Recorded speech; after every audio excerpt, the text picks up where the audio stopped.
नमस्कार। तो कैसी होगी मुख्यमंत्री आदित्यनाथ की दूसरी पारी? जैसा कि आप जानते हैं, कल उन्होंने बतौर मुख्यमंत्री पद और गोपनीयता की शपथ ले ली और उत्तर प्रदेश के 37 साल के इतिहास में यह दूसरी बार हुआ है जब एक मुख्यमंत्री ने दूसरी बार शपथ ली है और इस लिहाज से यह एक बहुत बड़ी उपलब्धि है मुख्यमंत्री आदित्यनाथ की।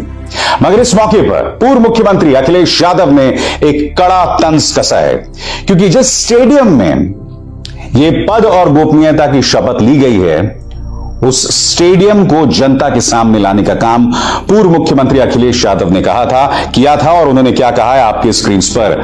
नई सरकार को बधाई कि वो समाजवादी पार्टी के बनाए स्टेडियम में शपथ ले रही है। शपथ सिर्फ सरकार बनाने की नहीं, जनता की सच्ची सेवा की भी होनी चाहिए। मैं आपको बात बतला दूं दोस्तों कि अखिलेश यादव जो हैं, उनके सामने दोहरी चुनौती थी। पहली चुनौती यह थी कि वो आजमगढ़ की लोकसभा सीट पर बने रहते। 2 साल बाद लोकसभा के चुनाव हैं और वो अपना पूरा ध्यान जो है लोकसभा चुनाव पर रखते और दिल्ली में बने रहते। मगर वो समझ गए कि उनकी सीट 50 से 125 हो गई है। उत्तर प्रदेश की जनता के एक बहुत बड़े तबके ने उनमें विश्वास जतलाया है, इसलिए उन्होंने आखिरकार करहल विधानसभा सीट में रहने का ही फैसला किया। यानी कि आने वाले दिनों में विधानसभा में खड़े होकर अखिलेश यादव मुख्यमंत्री आदित्यनाथ को चुनौती देंगे और वो चुनौती का काम वो अब लगातार कर रहे हैं। मसलन आपके स्क्रीन पर जो एक बहुत बड़ा मुद्दा था भारतीय जनता पार्टी के लिए चुनावों में, उसे अखिलेश यादव अब भी उठा रहे हैं और वो है आवारा पशु का मुद्दा, जिसने किसानों के लिए मुश्किलें पैदा कर दी हैं। अखिलेश यादव क्या कह रहे हैं? उन्होंने ये ट्वीट जो है, ये खबर जो है उसे साझा किया है। छुट्टा सांडों की जुल्म की कहानी। उत्तर प्रदेश में खुला घूम रहे 11 लाख से ज्यादा जानवर। मार्च में सांड के हमले में 2 लोगों की मौत। अखिलेश यादव इस मुद्दे से पीछे नहीं हटे हैं और वो लगातार उठा रहे हैं। अखिलेश यादव इस चीज की ओर भी ध्यान खींच रहे हैं कि लॉ एंड ऑर्डर जो है उसमें कोई सुधार नहीं आ रहा है। उन्होंने जिक्र किया है एक घटना का जो आपके स्क्रीन पर है। वो कह रहे हैं उत्तर प्रदेश में हो रहे अन्याय के खिलाफ अपर जिला जज श्री मनोज कुमार शुक्ला के मामले का तुरंत न्यायिक संज्ञान लिया जाना चाहिए। जब न्यायालय से जुड़े व्यक्तियों के साथ ऐसा हो रहा है तो आम जनता के साथ क्या हो रहा होगा? यह बदहाल कानून व्यवस्था का निकृष्टतम उदाहरण है। जनता को जस्टिस चाहिए, जेसीबी नहीं। मैं उम्मीद करता हूं दोस्तों कि अगले 5 साल पूर्व मुख्यमंत्री अखिलेश यादव उत्तर प्रदेश की राजनीतिक जमीन में सक्रिय रहेंगे और मैं आपको बताता हूं क्यों। मुद्दा यह नहीं है कि समाजवादी पार्टी को अपने वजूद को बनाए रखना है। मुद्दा यह भी है कि जनता की आवाज को उठाने के लिए विपक्ष को सक्रिय रहना होगा। पिछली बार क्या हुआ था? 2017 से लेकर 2021 तक अखिलेश यादव और उनकी पार्टी कुंभकर्णी नींद सोती रही। जनता के मुद्दे जो हैं मेरे जैसे पत्रकार उठा रहे थे और कभी कभार विपक्ष जो है वो एक्टिव हो जाया करता था। आप इन 3 घटनाओं पर गौर कीजिए। पहली घटना हाथरस में जब रातों रात गुड़िया का शव जला दिया जाता है। दूसरी घटना उन्नाव में एक लड़की के साथ दुष्कर्म और फिर उसके पूरे परिवार को बर्बाद किया जाना। यह शख्स कुलदीप सिंह सेंगर कटघरे में था, जेल में भी है। स्वामी चिन्मयानंद जिस तरह से यौन उत्पीड़न कर रहे थे बच्चियों के। और फिर हम नहीं भूल सकते लखीमपुर खीरी में किस तरह से किसानों को रौंद दिया गया। इन तमाम जगहों पर राहुल गांधी दिखाई दिए, प्रियंका गांधी वाड्रा भी दिखाई दी, मगर इनमें कहीं पर भी अखिलेश यादव नहीं थे। मैं उम्मीद करता हूं कि जनता ने अगर आपको 125 सीटें दी हैं तो आप उस जनादेश का पालन करेंगे, क्योंकि मैं आपको बता दूं मुख्यमंत्री आदित्यनाथ को जो भी चुनौतियां थी उनके पहले कार्यकाल में, वो चुनौतियां अब खत्म हो गई हैं। कौन सी चुनौती? पहली चुनौती उन्हें थी केशव प्रसाद मौर्य से। केशव प्रसाद मौर्य चुनाव हार गए हैं और चुनाव हारने के बावजूद उन्हें डेप्यूटी सीएम बनाया गया है। दूसरी बात, गुजरात लॉबी उन्हें लगातार परेशान कर रही थी। यह भी खबरें आ रही थी कि प्रधानमंत्री नरेंद्र मोदी और मुख्यमंत्री आदित्यनाथ के बीच में तनाव है। वो फैक्टर भी लगभग खत्म हो गया। हालांकि प्रधानमंत्री के खासम खास AK शर्मा, जिन्हें भेजा गया था बहुत पहले, वो मंत्रिमंडल में शामिल हैं। मंत्रिमंडल में क्या क्या हुआ है, कौन कौन है, वो मैं आपको आगे जाके बताऊंगा, मगर इसे बतलाने का आपको मकसद यह है कि मुख्यमंत्री आदित्यनाथ और ताकतवर हो गए। और जब वो और ताकतवर हो गए हैं तो इसका अर्थ यह हुआ कि आने वाले दिनों में वो अपने फैसले और दमखम से उठाएंगे।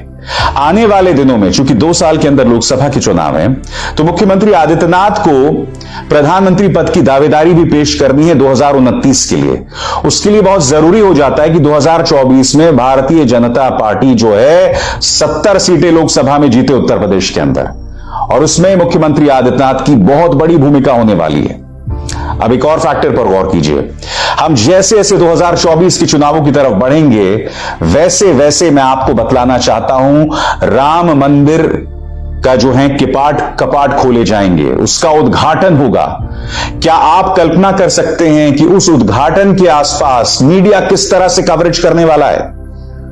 और मीडिया कवरेज करेगा तो करेगा, उससे पहले भारतीय जनता पार्टी का प्रचार तंत्र माइनॉरिटीज को टारगेट किस तरह से करने वाला है, समाज को बांटने का बयान जो है, वो बयान जो है और तेज हो जाने वाले हैं। अभी हाल ही में एक फिल्म आई थी कश्मीर फाइल्स, उस फिल्म को लेकर किस तरह का माहौल पैदा किया जा रहा है। कश्मीरी पंडित यकीनन एक नर्क से गुजरे थे, मगर इस फिल्म ने कश्मीर समस्या को आंशिक तौर पर उठाया। यकीनन उन्होंने केस स्टडीज की कश्मीरी पंडितों के साथ जो अपमान हुआ, जो अत्याचार हुआ, मगर आप भी जानते हैं कि उसका क्या असर पड़ रहा है। और कल जब शपथ ग्रहण हुई तो किन लोगों को बुलाया गया? कश्मीर फाइल्स की पूरी कास्ट को बुलाया गया। आप मुझे बताइए, सिर्फ कश्मीरी फाइल्स क्यों? और भी फिल्मों या और भी एक्टर्स को बुलाया जाना चाहिए था। अन्य लोगों पर गौर कीजिए जिन्हें बुलाया गया है। कंगना रनावत, वो कंगना रनावत जो भड़काऊ बयान, जो जहरीले बयान देती रहती हैं, और उनके इन्हीं जहरीले बयानों की वजह से उन्हें सोशल मीडिया प्लेटफॉर्म ट्विटर से हटा दिया गया था। क्योंकि जब किसानों का आंदोलन चल रहा था तब उन्होंने कथित तौर पर किसानों को खालिस्तानी तो कहा ही कहा, दूसरा उन्होंने इंदिरा गांधी की याद दिलाई कि इंदिरा गांधी इनका सही इलाज थी। ऐसा बयान दिया था जिसकी वजह से उन्हें सोशल मीडिया प्लेटफॉर्म ट्विटर से हटा दिया गया था। यही नहीं, उन्होंने प्रधानमंत्री को चेतावनी दी थी कि आप 2002 को अपना रौद्र रूप दिखाइए, जब गुजरात में नरसंहार हुआ था मुसलमानों का। कंगना रनावत को उनके पद और गोपनीयता के समारोह में बुलाया गया था। अक्षय कुमार भी बुलाए गए थे। यानी कि वो तमाम लोग जो इस सरकार के पिछलग्गू हैं, वो तमाम लोग जो प्रधानमंत्री से पूछते हैं कि आप आम चूस कर या काट कर खाते हैं। इससे पता चल रहा है कि इस वक्त मुख्यमंत्री आदित्यनाथ सरकार की क्या सोच है। और पिछले कुछ दिनों में पुलिस के अत्याचार की कई खबरें आ चुकी हैं। अखबार ना खंगालिए तो कम से कम इंटरनेट खंगालिए, आपको ढेरों मिसालें मिल जाएंगी। और मीडिया उस पर फोकस नहीं करने वाला है, मुख्यधारा के न्यूज चैनल्स उस पर फोकस नहीं करने वाले हैं, क्योंकि मुख्यमंत्री आदित्यनाथ ने जैसे अपने पहले 5 साल में टीवी चैनल्स के मुंह में करोड़ों रुपए ठूसे, वो भी जारी रहेगा, क्योंकि उनकी ये स्ट्रैटेजी, उनकी ये रणनीति काम आई थी। उनकी इसी रणनीति के चलते मीडिया ने कभी भी उनकी नाकामियों पर सवाल नहीं उठाए, और नतीजा चुनावों में आप देख ही रहे हैं। और अगर हम कल के शपथ ग्रहण समारोह की बात करें तो दोस्तों, अखिलेश यादव के बनाए स्टेडियम में इसका भव्य समारोह हुआ। पहले तो आप देखिए किस तरह से मुख्यमंत्री आदित्यनाथ ने पद और गोपनीयता की शपथ ली। अब मैं आपको बतलाना चाहूंगा कि इनके मंत्रिमंडल की क्या क्या खास बात थी। 52 मंत्रियों ने शपथ ली है दोस्तों। इनमें से 38 विधायक हैं, 9 एमएलसी हैं, 5 ऐसे चेहरे हैं जो किसी सदन में नहीं हैं। अब मैं आपको बतलाना चाहूंगा दोस्तों कि अगर हम इस मंत्रिमंडल पर गौर करें तो इसमें 18 ओबीसी हैं, 10 ठाकुर हैं, 8 ब्राह्मण हैं, 7 शेड्यूल्ड ट्राइब हैं, 3 जाट हैं, 3 बनिया हैं, 2 पंजाबी हैं और एकमात्र मुसलमान इसमें मंत्रिमंडल में है। योगी 2.0 में उनके 2 डेप्यूटी चीफ मिनिस्टर्स आपके स्क्रीन पर, केशव प्रसाद मौर्य जो कि चुनाव हार चुके थे सिराथू से, और ब्रजेश पाठक। पहले दिनेश शर्मा थे, आपको याद है, मगर दिनेश शर्मा जो एक ब्राह्मण थे उन्हें हटाकर अब ब्रजेश पाठक जो हैं वो डेप्यूटी सीएम हैं। इसके अलावा कैबिनेट मंत्री कौन कौन है? सूर्य प्रताप शाही, सुरेश कुमार खन्ना, स्वतंत्र देव सिंह जो कि उनके बहुत करीबी हैं, और बेबी रानी मौर्य। अन्य कैबिनेट मंत्री आपके स्क्रीन पर लक्ष्मी नारायण चौधरी, जयवीर सिंह, धर्मपाल सिंह और नंद गोपाल नंदी। इसी तरह से दोस्तों कैबिनेट मंत्रियों की एक लंबी चौड़ी लिस्ट इसमें बनी हुई है। और किन किन मंत्रियों की छुट्टी हुई आपके स्क्रीन पर उनके नाम: दिनेश शर्मा, श्रीकांत शर्मा, सतीश महाना, नीलकंठ तिवारी, सिद्धार्थ नाथ सिंह, जय प्रताप सिंह पटेल, सतीश महाना, मोहसिन रजा, आशुतोष टंडन। इन तमाम लोगों की छुट्टी कर दी गई है। यानी कि दिनेश शर्मा और श्रीकांत शर्मा, साथ ही सिद्धार्थ नाथ सिंह, ये वो तीन बड़े नाम हैं जो कि इस मंत्रिमंडल में जगह नहीं पा रहे हैं। और जैसे कि मैंने बताया दोस्तों, लोकसभा चुनाव में 2 साल रह गए हैं। भारतीय जनता पार्टी बखूबी जानती है कि जब वो उग्र सांप्रदायिक तेवर अपनाती है तो उसे फायदा मिलता है। और आने वाले दिनों में, जैसे कि मैंने आपको बताया, लोकसभा के चुनाव होने वाले हैं और उसके मद्देनजर मैं ये दावे के साथ कह सकता हूं कि उग्र सांप्रदायिक तेवर अपनाए जाएंगे।